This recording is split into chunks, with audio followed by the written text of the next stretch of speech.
파자국이 주의 조공한 차가 공차 시초. 명차와 공차. 중국 역대 왕조에서 황제에게 바쳐진 조공한 명차들은 그야말로 모두 정사에 기록된 역사적인 명차에 속한다.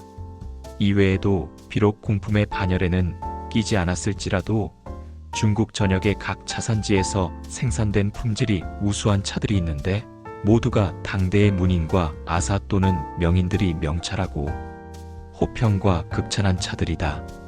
이 지방색을 띤 명차들 또한 다른 역사적인 측면에서 볼 때 역시 역사적인 명차라 할 수 있다. 이렇듯 중국의 명차의 형성과 발전은 공차와 서로 긴밀한 유대 관계를 가지고 있다. 1. 공차의 기원. 공차는 옛날 중국 황실에서 황제와 황족들만 마시는 차를 특별히 제작하여 조공한 것을 뜻한다.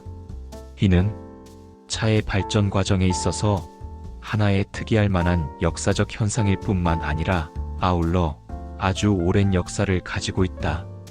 공차의 기원을 말하기 전에 먼저 공자를 살펴보면 상서 공영달의 주에서 공은 아래에서 위에 바치는 것을 일컬으며 부라는 것은 위에서 아래에 세금을 부여하는 것을 말한다. 고 기록하고 있다. 다시 말해 부라는 것은 국가에서 목적과 계획을 가지고 지방에 징세하는 것 이며 지방에서는 이것을 이행할 법적인 책임과 의무가 따르는 것이다.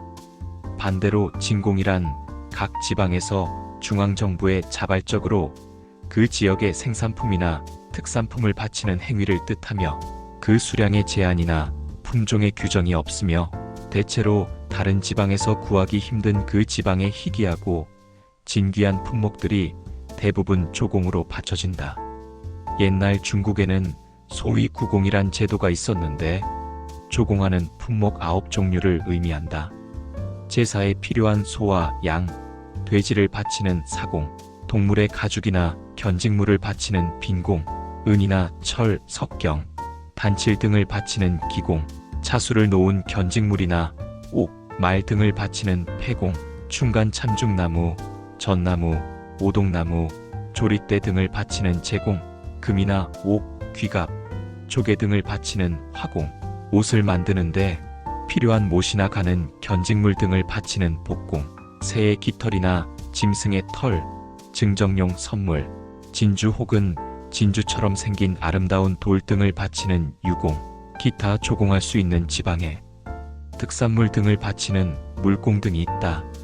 이 중에서 차는 바로 9번째 조공품의 종류인 물공에 속한다. 진나라 때 상거가 지은 화양국 지파지에 보면 1. 주나라 무왕이 은을 정벌하고 파국이에 있는 주나라 종진에게 아들의 자귀를 주어 파자국이라 칭하고 왕으로 봉하였다. 그때 파국에서 조공을 받았는데 거기에 차가 조공 품목에 포함되어 있었다. 이것이 바로 공차에 대한 최초의 기록이다. 주나라 무왕이 은을 정벌한 시기가 기원전 1066년이므로 공차의 역사는 지금으로부터 약 3000년 이상을 거슬러 올라야 할 것이다. 서한의 왕포가 기원전 59년에 쓴 동약이라는 노비 문서에 차를 다리는 도구를 전부 갖추고 무양에서 차를 사왔다. 삼는 기록은 차를 즐겨 마시는 사람들 사이에 널리 알려진 사실이다. 무양은 현재 사천성 미산 부근인 인수연이다. 이러한 기록들은 당시 상층 사회에서 차를 마시는 일과 함께 차가 이미 널리 상품화되어 유통되고 있음을 의미한다. 이러한 음차 열풍의 사회 현상 속에서 공차가 생겨난 것은 어찌 보면 당연한 일이라 할 수 있겠다. 송대에 이르러 구종석 의본 초연이에는 동진 원제 317년-322년 제위에 온교이 188-329년가 선성의 관리로 있을 때 공차 1000근과 공화사 100근을 적어 올렸다. 는 기록이 있다. 현대의 학자 진연이 쓴 차엽 통사에 의하면 유송 때의 상겸지가 쓴 오은기에 절강 조정현 서쪽 20리에 있는 온산에서 어원이 나왔다. 고 기록하고 있다. 이러한 기록들을 미루어 볼 때 동남 지역 차 생산 구역에서도 4세기쯤에 이미 공차가 생산되고 있었음을 알 수 있다. 또한 전촉 907-925년 때 모문석이 쓴다 보에는 양주의 선지사, 수나라의 옛 궁궐, 사침의 촉강육에는 차밭이 있는데 그 맛이 달고 향기운 것이 몽정차치와 같다 하였다. 이로 미루어 볼 때 수나라 때에도 공차가 있었음을 추측해 볼 수 있겠다. 공차가 최초로 시작된 것은 아마도 차가 생산되는 지방의 관리가 각종의 특별한 명차들을 세금으로 징수하여 황제에게 지방의 특산품으로 진공한 데서 비롯되었을 것이다. 그러므로 토공의 성질을 띈다고 할 수 있겠다. 따라서 공차는 민간에서부터 비롯되어 상층 사회로 진입한 대표적인 문화적, 사회적 산물인 것이다. 공차는 특히 당나라 때에 이르러 일반적인 토공의 범주를 훨씬 넘어서 정식으로 조공하는 품목인 전공으로까지 발전하게 된다.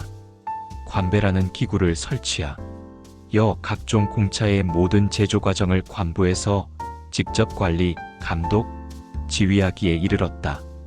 이에 당나라 이후 중국의 역대 왕조들은 황제와 황실에서만 전문으로 음용하는 공차의 품질뿐만 아니라 품종과 차의 빛깔까지도 끊임없이 추구하고 갈구하였다.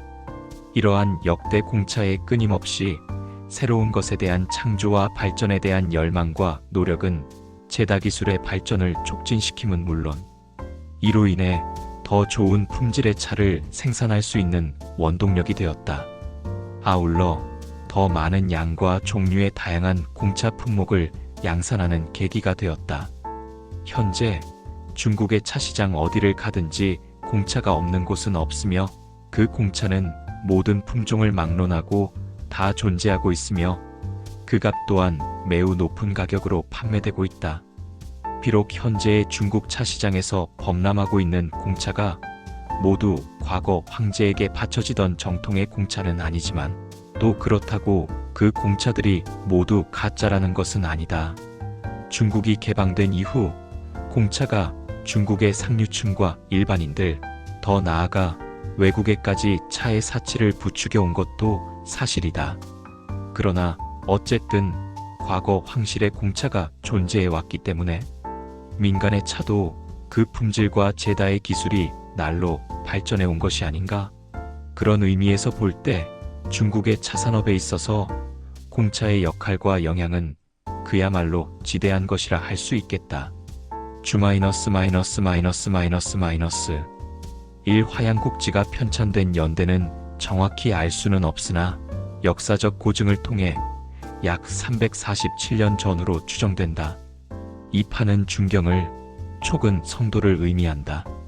파국은 당시 중경과 성도를 포함한 현재의 사천성 일대이다. 삼팽다 진구, 무양매도 당시는 차가 없어 도자로 사용하였으며 도자가 쓴바귀와 차 두 가지로 뜻으로 쓰이다가 당나라 때 와서야 비로소 차자로 독립되어 쓰이게 되었다. 사공아란 차의 싹을 조공했다는 뜻이다. 찻잎은 차, 차의 열인 싹은 아라고 하며 아가 더 상등품이다.